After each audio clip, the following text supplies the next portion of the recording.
Hello, BookTube. I got some mail late last night that'll give us a little mail on a Sunday. I didn't do any mail yesterday. I did get a trickle of mail during the day, but it was one package at a time, two packages at a time, and they were skimpy little things. I didn't think that they would accumulate into a good video, and videos didn't end up being possible anyway. But I do have a stack of envelopes that came very late. They came later than I would have made videos anyway. So let's see what we have here. I am very much in the market for August finished copies. That's what I'd like all of these to be, is August finished copies. But it being the season that it is, they could all be advanced copies for the autumn. Autumn's big season for publishing.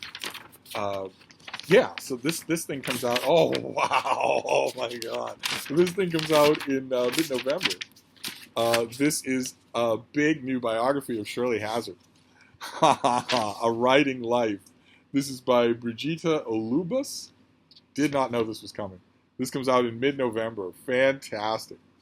In this book, the author, an Australian scholar of Hazard's life and work, and also editor of Hazard's collected stories, which is published by FSG, this is Farrar, Straus and Giroux, in 2020, traces Hazard's peripatetic life and her childhood in Sydney through her formative experiences in Hong Kong and New Zealand, her time working for the United Nations as a young single woman in Manhattan, and her decades-long career as a writer, as she traveled between and drew inspiration from New York and Italy. Incredible. Fantastic. So happy to have this. It comes out a long time from now, so I can't justify getting to it right away, but fantastic. It also begins to show me just a tiny bit of a trend.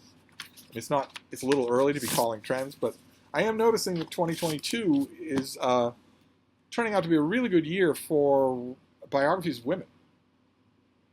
All of the really good ones that I've read so far this year have been biographies of women, and usually by women as well. So we'll see. That might end up not being true. Like I mentioned, most of the year's big biographies are coming out in the autumn, so we haven't seen them yet. Let's see what this next one is. It's hardcover. So it's probably, oh, okay, all right. This is a finished copy of something we've already seen on this channel. When does this come out? Is this an August release? Yes, it is. Okay, this is an August finished copy. This is Democracy's Data by Dan Buch, who I now get to see, and he is young. He's very young. I might be saying his name wrong, but this is Hidden Stories in the U.S. Census and How to Read Them. In this book, the brilliant young historian Dan Buch delves deep into the history of the U.S. Census, using the 1940 census in particular as his lens.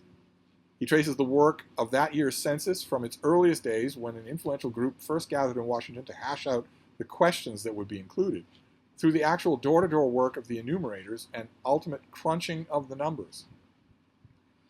But he also jumps backwards and forwards in time, telling the story of the historic undercounting of black Americans, which, as recently reported, as shown, remains today, or the story of the fight over Donald Trump's efforts to include a citizenship question in the 2020 census.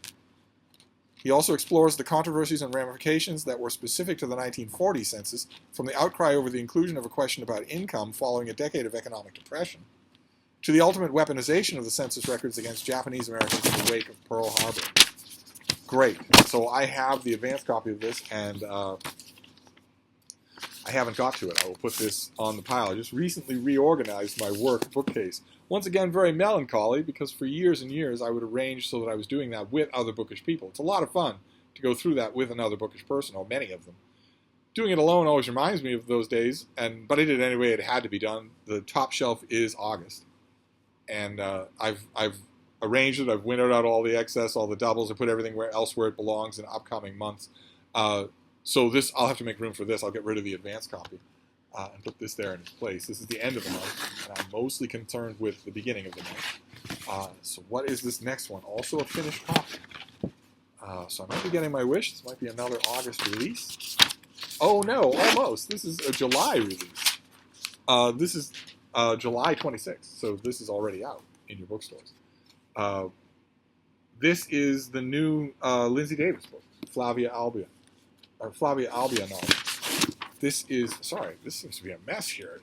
This is Desperate Undertaking. So a novel set in ancient Rome, starring the daughter of of Lindsay Davis's famous character, Marcus Didius Falco, I think, or adopted daughter. But I don't think you're supposed to care about that. Strange and brutal goings-on are nothing new under Domitian's reign in the first century Rome. That much is clear in this new novel, which came out on July 26th. The latest installment in Lindsay Davis's Flavia Albia historical murder mystery series. True to form, as a mad killer is strewing bodies around the most gruesome manners, it's up to Flavia Albia to determine what is really going on and stop this bacchanal of death. Well, this is out already, and I haven't read it. I never got the advanced copy of this thing. So it goes right on the top of the pile. I will read this tonight. Always up for a historical novel. These by Lindsay Davis have not pleased me. They've obviously pleased her fans because they're ongoing. They haven't pleased me. They strike me as extremely anachronistic. But maybe this will be less so. Maybe that element of them is lessening over time. And then we've got this final package, and then we'll be done. The little Sunday mail. Nothing wrong with Sunday mail. And then the whole world will resume tomorrow. So what is this? Okay, this is This is not new. This is not known to me. This comes out on August 9th, so I got another August release. This is by Joanna Schaffhausen. Schaffhausen. It's a Detective Annalisa Vega novel called Long Gone. The cover is boring, but at least it's not ugly. At least it's not intentionally ugly. And this comes out on August 9th. A whole stack of my books come out then. This is the much-anticipated second novel in this author's critically acclaimed detective series. So the first one is Gone for Good. Maybe Gone's going to be in every title. Wouldn't that get tiresome? With a strong-willed, multifaceted female character at the helm, Schaffhauser's writing continues to shine. This compelling new installment weaves shocking twists and a gripping plot with intricate family dynamics and a set of emotionally driven characters to create a story that, but that doesn't tell us anything. About the book. Chicago detective Annalisa Vega shattered her life, personally and professionally, when she turned in her ex-cop father for his role in a murder. Her family can't forgive her. Her fellow officers no longer trust her. So when Detective Leo Hammond turns up dead in a bizarre murder, Annalisa thinks she has nothing to lose by investigating whatever secrets he hid behind the thin blue line.